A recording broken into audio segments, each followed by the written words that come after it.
আজকের রেসিপি মাছের ডিমের চচ্চড়ি। তার জন্য শলা কচু, আলু, পুঁই শাক সরু সরু করে লম্বা করে কেটে নেব। কড়াইতে দিয়ে দেবো জল, লবণ, হলুদ দিয়ে মাছের ডিমটা দিয়ে দেবো। মাছের ডিম সেদ্ধ হয়ে গেলে ভালো করে ঝুরঝুরে করে ভেজে নেব। এরপর কড়াইতে দিয়ে দেবো সরিষার তেল। প্রথমে পুঁই শাকটা দিয়ে দেবো, এরপর শলা কচু, আলু দিয়ে ভালো করে নাড়াচাড়া করে নেব। পরে দিয়ে দেবো লবণ, হলুদ, চেরা কাঁচা লঙ্কা। আমাদের চ্যানেলটি যদি ভালো লেগে থাকে অবশ্যই সাবস্ক্রাইব করবে, লাইক করে আমাদের পাশে থাকবে। দিয়ে দেবো পরিমাণ মতো জল। সবজি সেদ্ধ হয়ে গেলে নামিয়ে নেব। এরপর ফোড়নে কড়াইতে দিয়ে দিচ্ছি সরিষার তেল, তেজপাতা, 5 ফোড়ন, শুকনো লঙ্কা।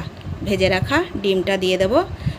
হিং, ধনে, জিরে, আদা আর শুকনো লঙ্কা গুঁড়ো দিয়ে ভালো করে কষিয়ে নিয়ে তরকারিটা দিয়ে দেবো। ভালো করে নাড়াচাড়া করে নিয়ে সবশেষে গরম মশলা দিয়ে নামিয়ে নেব মাছের ডিমের চচ্চড়ি। ব্যাস রেডি হয়ে গেল।